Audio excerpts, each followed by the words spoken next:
सन 1950 से ही अपने आविष्कार के बाद मार्बल यानी कंचे में से कैट्स आई हमें घूरती आ रही है। कैट्स आई वाले मार्बल बहुत लोकप्रिय होते हैं, जिसके अंदर मौजूद कांच का लहरदार रिबन बिल्ली की आंख जैसा लगता है। कंचे तो आपको कहीं से भी मिल जाएंगे या खेल में आप किसी से जीत सकते हैं, लेकिन कैट आई वाला मार्बल आपको ऐसे ही नहीं मिलता। इसके लिए आपको काफी परिचित होना पड़ता है। कैट्स आई की लोकप्रियता देखकर शायद आपको आश्चर्य हो कि उसे बनाने के लिए या दूसरे तरह के मार्बल्स बनाने के लिए ढेर सारा कचरा इस्तेमाल किया जाता है। जैसे कि इस मार्बल के लिए रिसाइकल्ड ग्लास इस्तेमाल होता है। इस कांच में तरह तरह की चीजें शामिल हैं, जैसे परफ्यूम की बोतल, बियर की बोतल, सजावटी कांच के टुकड़े और कांच की छोटी छोटी चीजें जो कभी बिक नहीं पाई। कैट्स आई बनाने के लिए पहले साफ कांच का इस्तेमाल होता है और उसे बाल्टी में भरकर एक गहरी भट्टी में डाला जाता है। उसमें 10 घंटों के लिए उसे 1260 डिग्री सेल्सियस पर तपाया जाता है ताकि वो पूरी तरह से पिघल जाए। तापमान बिल्कुल सही होना चाहिए, क्योंकि अगर तापमान कम हो गया तो कांच उतना नहीं गलेगा कि वो बह सके, और अगर तापमान ज्यादा हो गया तो ये इतना तरल हो जाएगा कि इससे कांच बनाना मुश्किल हो जाएगा।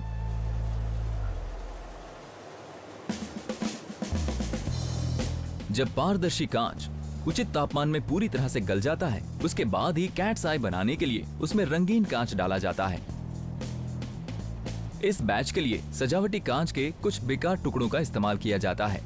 इन रंगीन टुकड़ों को कैट्स आई बनाने के लिए इस भट्टी में मौजूद पहले से तरल हो चुके कांच के अंदर डाला जाता है, और ध्यान रहे इसे बीचों बीच डालना जरूरी है।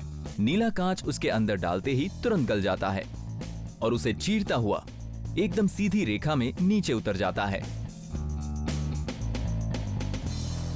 इस घोल को बिल्कुल हिलाया नहीं जाता ताकि नीला कांच सफेद कांच के बिल्कुल बीचों बीच रहे। तो इस तरह से रंगीन कांच को पारदर्शी कांच के बीचों बीच डाला जाता है। फिर ये गला हुआ कांच बहता हुआ भट्टी से बाहर निकलता है। फिर एक ऊष्मारोधी ब्लेड उसे मार्बल के आकार में काटती जाती है, जिसे स्लग्स कहते हैं।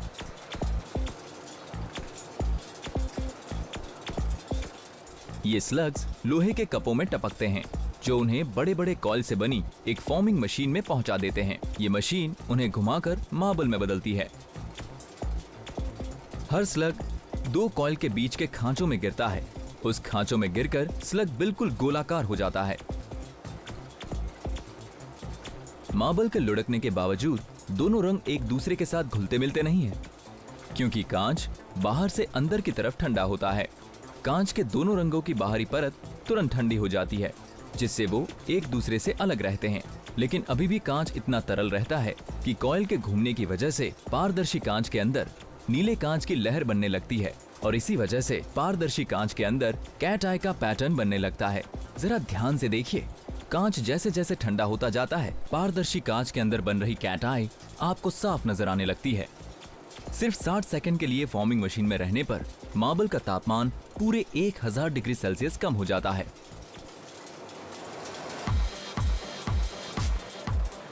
उनका पैटर्न सेट हो जाता है और वो इतने सख्त हो जाते हैं कि उन्हें रैंप से नीचे लुढ़काकर बाल्टियों में भरा जा सके। पर जरा देखिए, हालांकि मार्बल्स बहुत ठंडे हो गए हैं, फिर भी इतने गर्म हैं कि उसके तापमान से कागज जल जाए। मार्बल्स को बिल्कुल ठंडा होने में 24 घंटे का वक्त लगता है। पूरे समय वो बाहर से अंदर की तरफ ठंडे होते हैं, इसीलिए वो अपना आकार बरकरार रख सकते हैं और बाल्टी में नीचे गिरते वक्त एक दूसरे से चिपकते नहीं। अगर मार्बल जल्दी ठंडा हो जाए तो उसका अंदरूनी गर्म हिस्सा फैलने लगेगा और वो दाईं तरफ के मार्बल की तरह चटक जाएगा। जब मार्बल इतने ठंडे हो जाएं कि उन्हें छुआ जा सके, तब एक एम्प्लॉई चटके या टूटे हुए मार्बल्स को अच्छे मार्बल से दूर कर देता है।